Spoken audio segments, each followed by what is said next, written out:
42회 TAT 2급 기출문제 함께하고 있는 김혜숙입니다. 자, 이제 마지막 시간인데 여러분 25점 배점에 해당하는 인사급여는 거의 대부분 시험 문제가 메뉴줄 맨 위에 있는 것들이 나오죠. 사원 등록, 급여자료 입력, 연말정산. 마찬가지로 42회차 기출문제에도 급여자료 입력과 연말정산이 나왔는데요. 42회차는 특이하게 사원 등록 문제가 안 나왔어요. 단 일용직 근로소득이 오랜만에 두 번째 문제로 출제가 됐어요. 그래서 이번 시간에는 저랑 인사급여 파트에 급여 입력, 일용직 급여 입력, 연말정산하고 마무리를 할 텐데요. 제가 봤을 때는 여러분이 회사에서 근무할 때 조금 큰 기업이라면 인사총무 쪽에 부서가 따로 있다면 그쪽 부서에서 일을 할 거예요. 그런데 우리 기업은 재무회계 파트에서 전부 다 인사급여까지 다 해 그러면 저희는 회계도 하고 재무 파트에 뭐 부가세 신고까지 다 하고 그리고 인사까지 건드리게 될 거예요. 그래서 여러분이 만약에 중소기업에 근무하신다면 한꺼번에 이걸 아우르는 일을 하셔야 될 거고요. 제가 일을 해보니 급여는 피해갈 수 없는 일이에요. 부가세 신고도 피해갈 수 없는 일이에요. 따라서 TAT 2급이 정말 중요한 자격증이에요. 자, 지금 상용직 급여자료 입력이 8점 배점으로 문제가 나왔는데 같이 만나보도록 할게요. 정승철 씨, 여기 사람 이름 중요해요. 저희가 어떤 사람에 대해서 연말정산을 하고 어떤 사람에 대해서 급여 작업을 하고 어떤 사람에 대해서 사원 등록을 한다 이렇게 이름이 써져 있는데 가끔씩 사람 이름을 잘못 선택해서 열심히 모두 다 입력을 했는데 틀리게 되는 케이스가 있어요. 사람 이름 잘 선택하셔야 되고요. 수당 항목과 공제 항목이 나와 있는데 소득세법에서 얘기하고 있는 비과세 근로소득을 잡아내야 돼요. 그 비과세 근로소득의 요건에 만족하는 아이들만 수당 항목에 비과세로 세팅을 해주셔야 비과세 항목에 따른 한도에 의해서 자동 계산이 되는 한도 틀에 의해서 과세와 비과세가 나눠지게 돼요. 자, 내용 자체는 기본급부터 상여는 프로그램에서 2번 코드의 급여 플러스 상여를 선택하면 들어오게 되고요. 직책수당부터 볼까요? 직책수당을 저희가 직접 등록해야 되는데 급여 지급 기준에 따라 직책별로 일정 금액을 지급하고 있다. 여러분 있잖아요. 비과세 근로소득에 직책수당은 열거되어 있지 않아요. 즉 뭐다? 과세다. 자, 얘 직책수당 과세로 세팅해 주시고요. 두 번째요. 식대가 나와 있는데요. 식대는 저희가 기본적으로 월 10만 원까지는 비과세다라고 알고 계시면 되는데 단 조건이 있어요. 음식물을 제공받으시면 안 된단 말이에요. 그런데 내용 보니 매월 고정적으로 지급하고 있으며 중식을 제공하지 않는다. 그럼 얘는 뭘로요? 비과세로 가야 되겠죠. 비과세 하나 잡아냈어요. 자, 그 다음에 직무발명 보상금이 있는데 기계장치 성능 개선 아이디어 제안 공모에 따라 채택된 사원한테 발명진흥법에 따른 직무발명 보상금은 비과세 항목에 있어요. 따라서 요거 비과세로 입력해야 되겠고요. 국외근로수당은 해외지사에 파견되어 근무하는 사무직 직원인데 국외근로수당이 100만 원짜리 비과세가 있고 300만 원짜리 비과세가 있는데 많이 비과세해 주는 거는 힘든 거. 건설 현장에 근무하시는 분들. 이런 어떤 해외에 파견됐는데 파견 업무 자체가 원예한 어선을 타시는 분들, 건설 현장에 파견된 분들 힘들고 고되잖아요. 300만 원까지 비과세 해주고 그렇지 않은 보조, 사무 이런 부분들은 100만 원까지 비과세. 이 부분은 사무직 직원이니까 100만 원 비과세. 어쨌든 동그라미 3개는 뭘로 가고? 비과세로 가고 앞에 있는 기본급 상여 직책수당은 과세로 가는 그림이겠고요. 공제 항목은 여러분 보통 저희가 사원 등록을 하면 4대 보험 보수월액을 넣는 칸이 사원 등록에 있죠. 그거에 의해서 국민연금, 고용보험, 건강보험, 건강보험에 딸린 재원, 장기요양보험이 자동으로 세팅돼서 들어와요.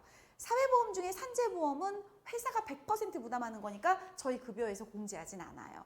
소득세하고 지방소득세는 비과세 항목 말고요. 과세 항목에 의해서 소득세, 지방소득세가 간이세액표에 의해서 결정이 된 게 자동으로 프로그램에 내장이 되어 있어요. 그래서 자동으로 끌고 와요.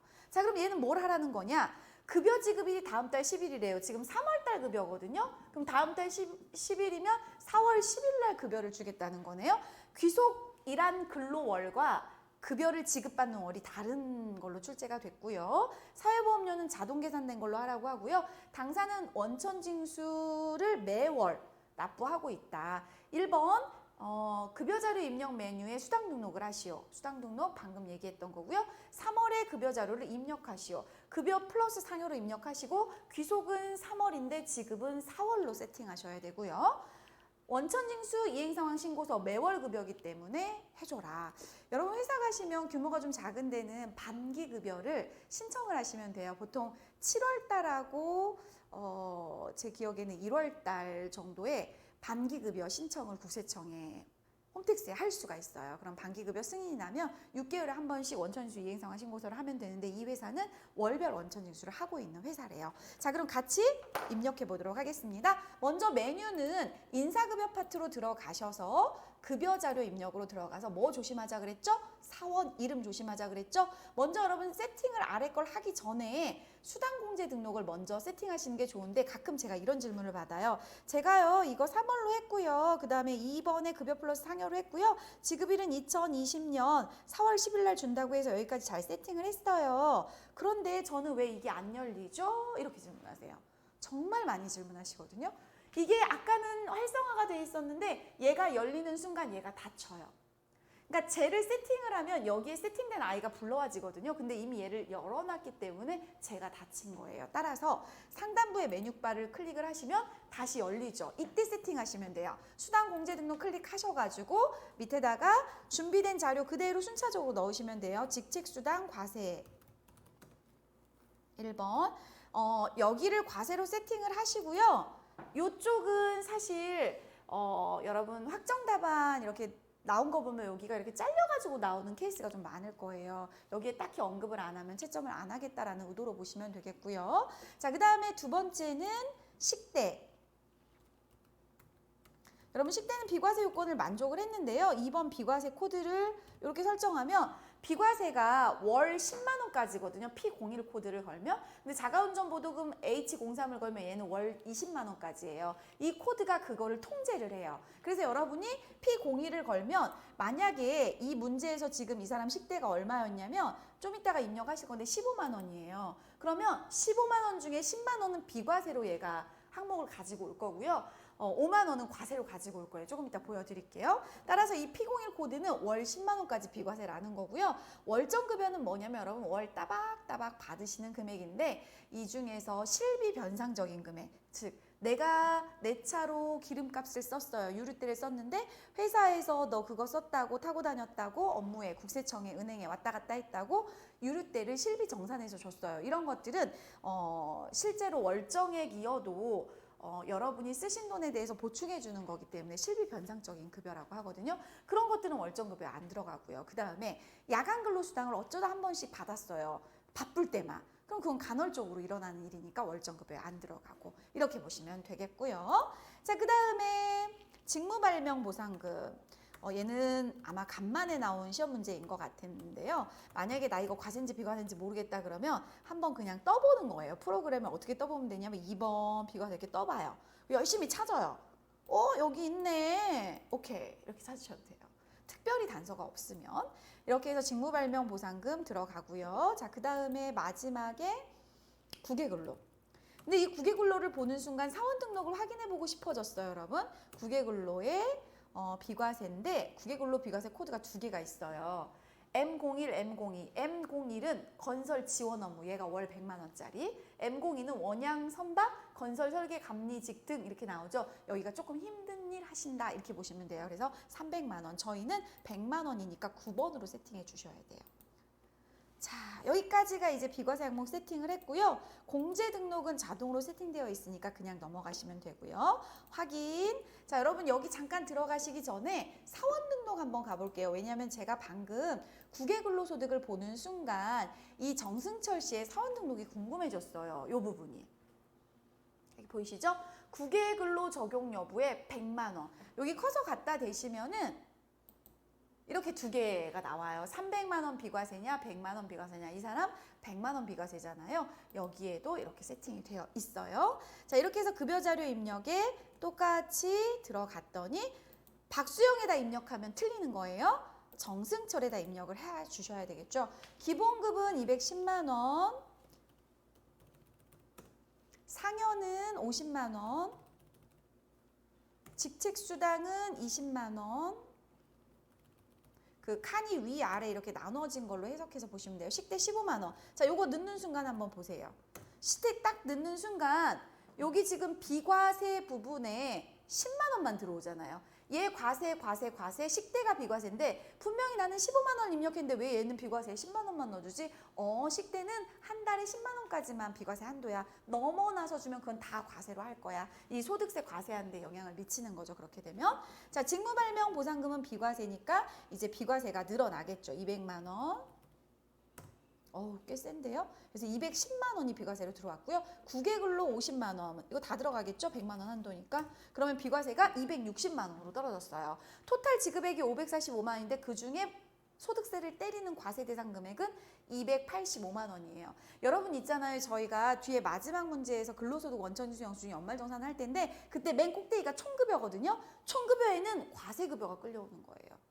그거가 연말정산을 하겠다라는 건데 연말정산이라는 건 소득세 확정 짓는 거잖아요. 그러면 당연히 과세 두들겨 맞는 소득세 대상이 되는 아이만 와야 되잖아요. 그래서 얘가 이제 연말정산 총급여로 가는 거고요. 오른쪽에 자동으로 들어온 것은 여기 사원 등록에 보시면 보수월액이 자동으로 4대 보험에 입력되어 있어가지고 국민연금부터 고용보험까지 자동으로 잘 들어왔습니다. 문제될 거 없는데 저하고 좀 확인하셔야 될 게 뭐냐면 소득세 금액 좀 확인해 주세요. 13,320원이 맞아요. 맞으셨어요? 박수. 이렇게 맞으시면 뭘 잘하셨다는 거냐면 과세 비과세 세팅을 잘하셨다는 거예요. 저는 터무니없이 소득세가 많은데요. 그러면 혹시 비과세 항목을 잘못 적용했는지 한번 봐주시기 바랍니다. 국외근로를 쓰고 났더니 글씨가 수당이 빠졌네요. 그러면 여러분 추가로 등록하시면 돼요. 가셔서 이름을 제가 끝에 수당을 안 넣었잖아요. 수당 이렇게 넣고 다시 들어가시면 다시 들어와요. 이렇게 들어왔죠. 소득세가 맞아야 돼요. 자, 이 문제는 이렇게 입력을 하고 나서 세 번째 문제. 수당 등록했고 첫 번째, 두 번째 급여 입력했고 세 번째 원천징수 이행상황 신고서 가래요. 자, 원천징수 이행상황 신고서를 여실 때 방금 급여 입력 방식으로 어떻게 여시면 되냐면 나는 3월에 일을 했어. 귀속 기간이 근로를 제공한 귀속 기간이에요. 난 3월에 일을 했는데 월급은 4월에 받았어. 그 얘기거든요. 이렇게. 근데 이제 제가 실무를 해보니까 그달 귀속분을 그달 지급하는 회사 거가 훨씬 쉽고요. 그달 거를 그 다음 달에 주잖아요. 그럼 뒤에 가서 연말정산할 때랑 마지막에 막 꼬여요. 그래서 이제 연말정산 표 만들 때 조금 이제 이런 회사들이 약간 조금 복잡한 느낌이 있거든요. 수정신고할 때도 그렇고. 근데 이제 보통 그달 급여를 그달에 주는 25일자나 말일자에 주는 데면 여기가 3월이면 여기가 3월로 가는데 이런 데들도 되게 많기 때문에 다양하게 시험 문제는 나오고 있어요. 자, 여러분 여기 한번 제가 질문해 볼게요. 535만 원이 총 지급액에 들어왔는데 실제로 이 사람은 얼마를 받아갔냐면 545만 원을 받아갔어요. 그런데 왜 이만큼이 들어왔지? 얼만큼이 차이가 나냐면 535만 원이니까 10만 원 차이가 나죠. 그 10만 원이 누구냐면요. 보여드릴게요. 요거는 제가 가끔 질문을 받는데 여기 보시면 비과세 감면 설정 탭에 미제출이라고 되어 있는 아이들이 있어요. 얘네들은 원천징수 이행상황 신고서를 안 내도 되는 아이들이에요. 즉 식대가 빠진 거죠. 식대는 지급명세서 원천징수 이행상황 신고서 미제출 이렇게 돼요. 그래서 지금은 시험 보느라고 정신이 없으셔가지고 이걸 눈에 안 넣으시는데 회사에 가서 일을 하다 보면 난 꼼꼼한 성격에 되게 잘하고 싶어 라는 마음에 이걸 쳐다본 거예요. 그런데 어머나 왜 틀린 거야 도대체. 나 한 명 거밖에 작업 안 했는데. 제출하는 비과세가 있고 제출하지 않는 비과세가 있구나. 이렇게 보시면 되겠어요. 자, 소득세 등에서 두 번째 질문해 볼게요. 소득세 등인데 왜 지방소득세가 포함 안 됐지? 즉 급여자료 입력에는 방금 입력할 때 소득세가 13,320원이고 지방소득세가 1,330원인데 왜 지방소득세가 여기 안 들어가 있는 거야? 여러분 있잖아요. 원천징수 이행상황 신고서는 국세만 통제해요. 지방세는 별도로 납부서를 이행을 하셔서 위택스에 신고하시는 거고 얘는 홈택스에 국세만 신고하는 서류라서 여기 소득세 등이라고 써 있어도 함정에 빠지지 마세요. 지방소득세 포함 안 하는 거예요. 자, 요거 저장. 우선 해드릴 수 있는 말씀은 다 해드린 것 같아요. 기본적인 것들은. 자, 이렇게 해서 1번 문제를 어느 정도 마무리를 했습니다. 두 번째 문제 한번 같이 가보도록 하겠습니다. 자, 두 번째 문제는 일용직 사원의 원천징수를 진행을 한번 해보세요 라고 하는 문제인데요. 일용직 사원의 주민등록표가 주어져 있고요. 김춘삼 씨네요. 김춘삼 씨가 일용직 근로로 9월 8일 날 입사를 했고요. 4일 동안 일을 하셨는데 하루에 17만 원씩 계산한 금액을 68만 원을 일용직 급여로 이제 줬다라는 건데, 일용직 급여에 대해서 매일 돈을 주고 있대요. 즉 8일 날 일하면 17만 원 주고 9일 날 일하면 17만 원 주고 11일 일하면 이렇게 줬대요. 이게 무슨 의미가 있나요? 있어요, 여러분. 소액 부징수라는 제도가 있는데 매일 지급하는 거에 대한 적용하는 부분들이 있거든요. 그래서 이걸 일정 기간으로 지급하냐 매일 지급하냐에 따라서 소액을 소득세를 징수하지 않겠다라고 매일 지급은 규정이 있기 때문에 이렇게 하면 좋은데 번거롭잖아요. 매일 이거를 챙겨주시기가. 그래서 일정 기간으로 이제 지급을 하시는 경우가 많이 있는데 얘는 이렇게 시험에 나왔네요. 사회보험료 중 고용보험만 징수한다. 그럼 고용보험료에 여라고 체크하시면 되고요. 제시된 사항 외에는 자료가 없대요. 일용직 사원 등록에 사원을 등록하시는데 1000번으로 등록해 주시고요. 일용직 급여 입력해 주시고요. 9월달 원천징수 이행상황 신고서, 방금 여러분 3월달 거 해보셨잖아요. 근데 얘는 일용직인데 9월에 근무하고 지급을 언제 했어요? 매일 했으니까 9월의 귀속이 9월 지급분이다. 이렇게 원천징수 이행상황 신고서 작성하시면 돼요. 가볼까요? 앞서 여러분 저희 이론 문제 푸실 때 일용직 근로소득에 대한 문제 하나 있었죠. 그거 제가 부연 설명하면서 보여드릴게요. 이렇게 이론 문제와 실무 문제가 따로 노는 게 아니고 하나만 잘 갖고 있으면 하나가 연결해서 실력이 늘어나요. 일용직 급여는요, 사원 등록과 급여 자료 입력이 같은 메뉴에 이렇게 들어가면 열리도록 설계가 되어 있어요. 코드는 1000번으로 작성을 해 주시고요. 이름은 김춘삼으로 등록을 해 주시고요.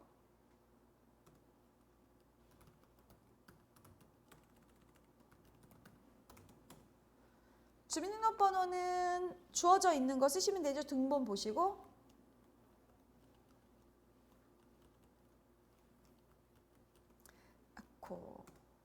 내국인이고 주민번호가 있다는 건 내국인이란 뜻이죠.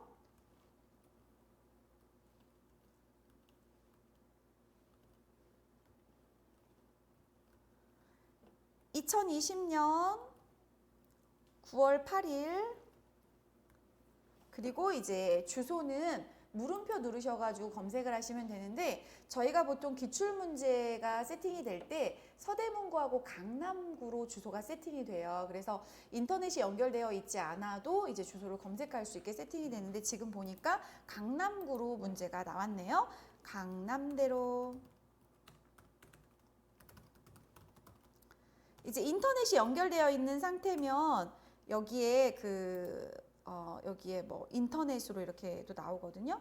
강남구 강남대로 252.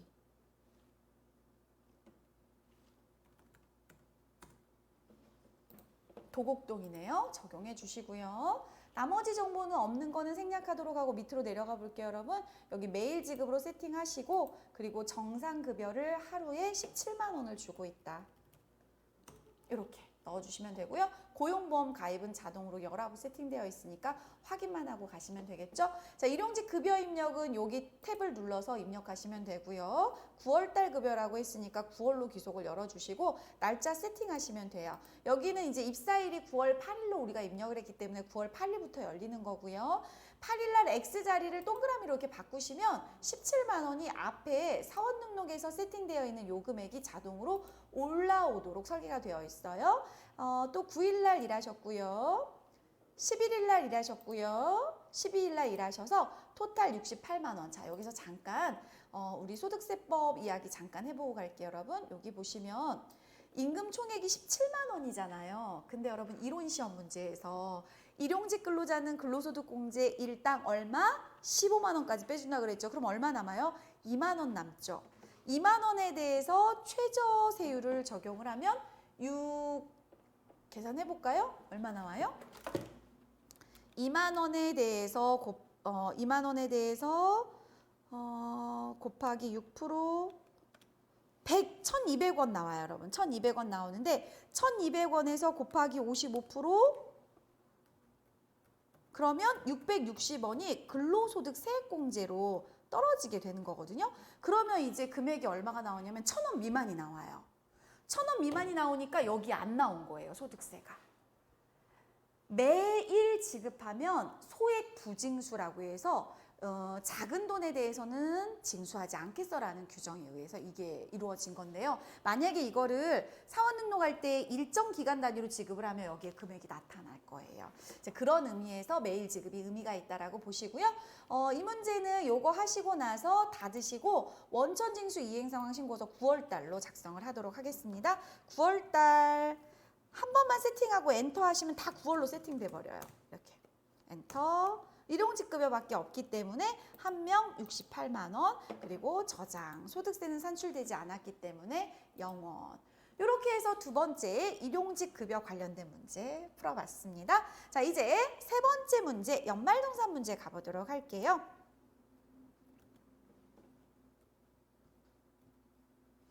국세청 연말정산 간소화 및 이외의 자료를 기준으로 연말정산 9점짜리를 수행을 하시는데요. 박수영 씨 자료가 주어졌어요. 이름이 중요해요. 또 다른 사람한테 하면 다 이 점수 못 받으시니까요. 부양가족은 모두 생계를 같이 하고 있다. 부양가족 명세에 사원 등록이 이제 밑에 보면은 부양가족이 써져 있는데 반영이 되어 있다. 안영미는 박선우를 출산했대요. 배우자가 아이를 출산을 했고요. 그에 대한 의료비 내역이 국세청 홈택스에 연말정산 간소화 서비스가 다음 연도 1월 15일 이후에 오픈이 되거든요. 그러면 여러분이 공인인서로 접속을 하셔가지고 PDF를 다운받아서 회사에 제출하시게 돼요. 그러면 그걸 가지고 회사에 연말정산 담당자는 이런 정산을 해주게 되는 거예요. 그걸 받았다라는 거고요. 신용카드 사용 내역의 총 지급액은 회사 경비로 지출한 금액이 포함되어 있대요. 실제로 이제 회사에서 내가 점심에 밥을 먹었어요. 근데 그 영수증을 갖다 주니까 3만 원을 저한테 주는 거예요. 그럼 회사는 이걸 복리후생비로 처리했는데 김혜숙 개인 카드 내역에 3만 원이 뜨잖아요. 그럼 저는 연말정산에 신용카드 소득공제를 받을 거고 회사는 이걸 경비로 인정을 받을 거면 한 건을 두 명이서 하나는 회사 하나는 내가 혜택을 보는 거잖아요. 내가 받으면 안 되는 거죠. 그래서 그걸 제거하라는 얘기고요. 자녀 박준우는 어린이집에 다니고 있고요. 준우가 첫째, 선우가 둘째인가 봐요. 선우가 지금 출산됐으니까. 현장 체험학습비를 지출한 내역이 있고요. 박수영은 국민주택 규모 아파트 85평방미터 이하죠. 살고 있으며 해당 아파트는 기준시가 2억 8천만 원으로 아주 친절히 문제 줬어요. 월세 공제 대상이야. 이렇게 주고 있고요. 문제 프로세스는 첫 번째 의료비 입력해 주시고요. 두 번째 신용카드 입력해 주시고요. 세 번째 교육비를 소득공제에다 입력해 주시고요. 네 번째 월세액을 정산명세 탭에서 입력해서 네 가지 항목을 모두 수행하라는 얘기네요. 자, 먼저 박수영의 사원 등록 사항 한번 쭉 봤더니 아내분하고 자녀 2명. 근데 이 아이가 선우가 2000년에 태어난 2020년에 태어난 아이네요. 그래서 출산과 관련된 혜택을 또 받을 수가 있겠죠. 자, 간소화 서비스 자료를 보고 입력하는 거 보여드릴게요. 여기 읽으시면 돼요.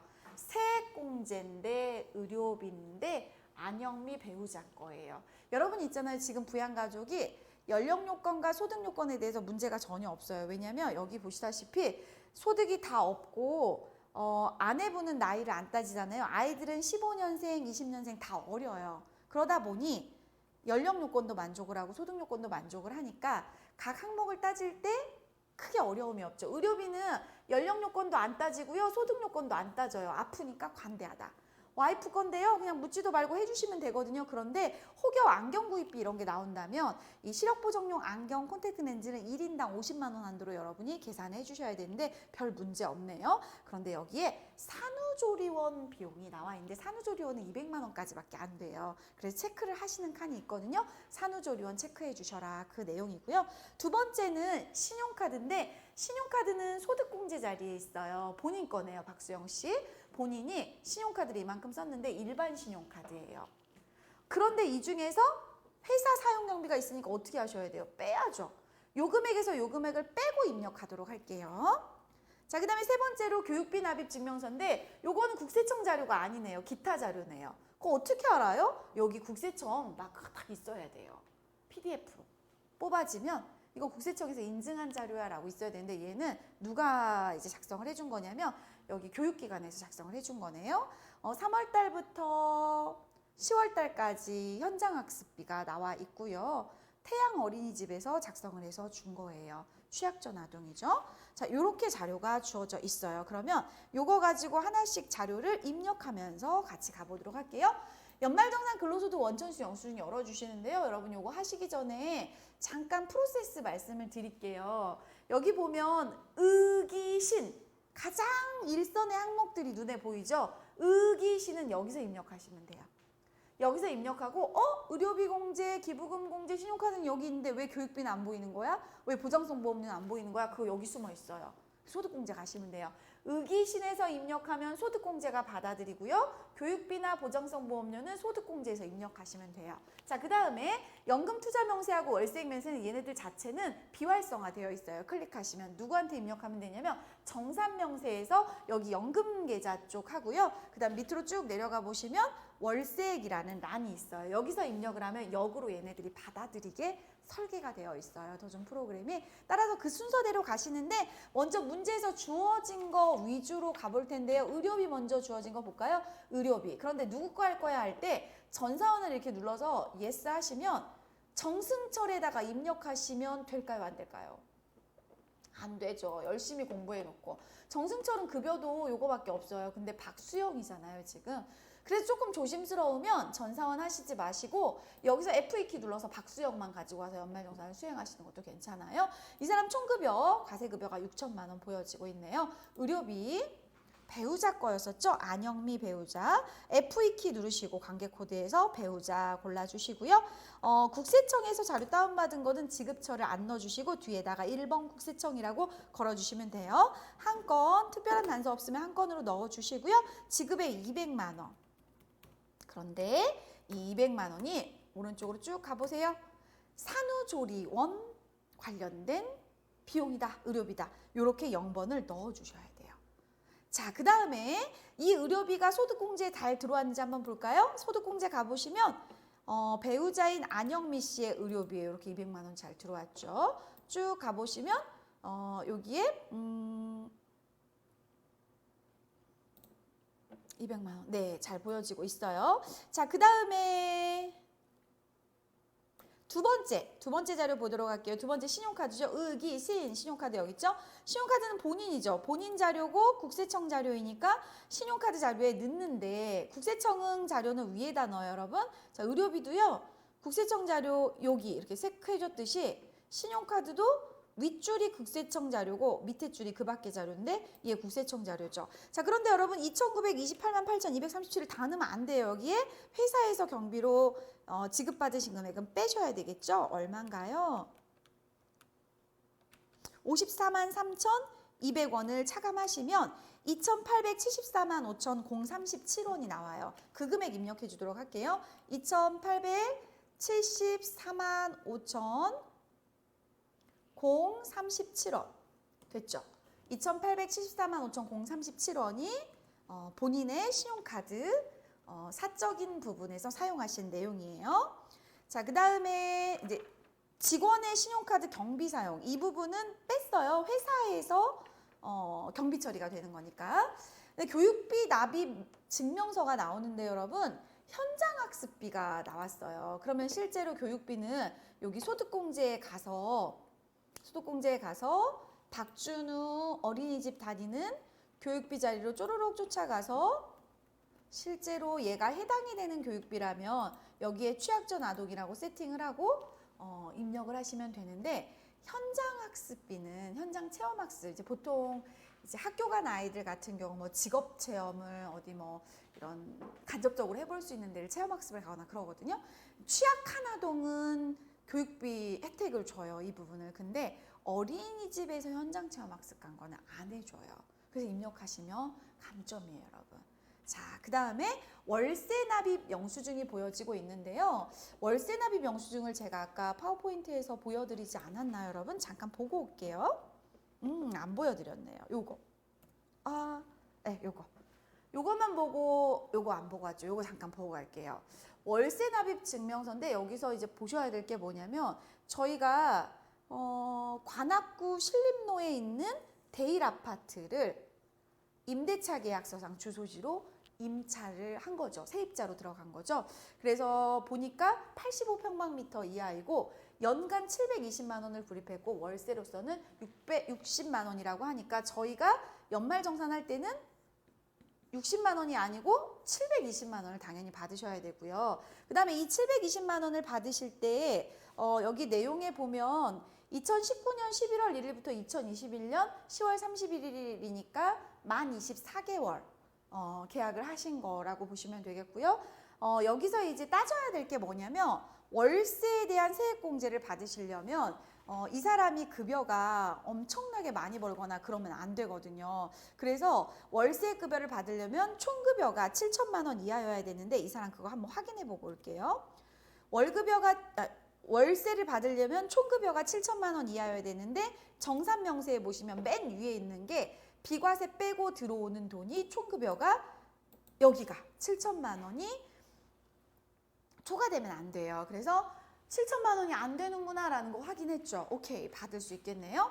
따라서 월세액 공제는 지금 여기에다가 입력하려고 하면 이 마지막 탭은 비활성화 회색으로 되어 있어요. 어디에다 입력하시냐면 정산명세에 가셔가지고 하단에 월세액이라고 되어 있는 데에다가 임대인의 정보를 국가에서 파악하기 시작한 지가 얼마 안 됐어요. 엄청나게 신고가 많이 들어오겠죠. 우리 월세 사시는 분들이 난 세입자고 저 사람은 나한테 임대해 줬어요. 그러면 임대업자 소득이 막 드러나는 거죠. 네, 국세청에 드러나는 거죠. 그래서 지금 임대 사업자 등록하라고 들썩들썩 하고 있는 세상 속에 여러분은 살고 계시는데 이게 그거에 일조를 하고 있다라고 보시면 되겠어요. 임대인의 성명은 이아름 씨고요. 주민등록번호 입력되어 있는 거 쓰시고요.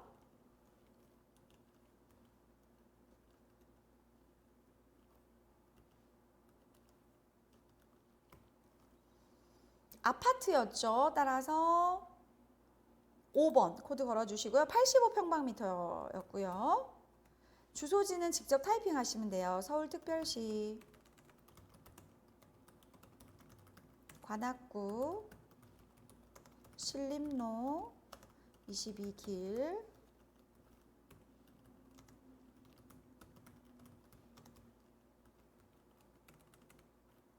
정확히 써주시고요. 임대차 시작 기간은 2019 11월 1일부터 2021 10월 31일까지입니다. 월세액은 720만 원. 이번에 혜택 받으실 대상 금액입니다. 자, 이렇게 입력을 하시면 돼요. 자, 그러면 지금 입력하신 거 구경 한번 해보도록 하겠습니다. 먼저 의료비 세액공제를 이 자리에 입력을 하고 나면 얘가 산후조리원 관련된 건이다. 그러면 산후조리원 관련된 건은 200만 원 한도로 얘가 체크를 하게 될 거고요. 얘가 소득공제 자리에 의료비 쪽으로 넘어오게 됩니다. 그러면 의료비에 이렇게 200만 원 보여지고 있으시죠? 자, 그 다음에 얘가 정산명세로 넘어옵니다. 그러면 의료비 자리에 이렇게 200만 원의 금액 들어온 거 확인되시죠?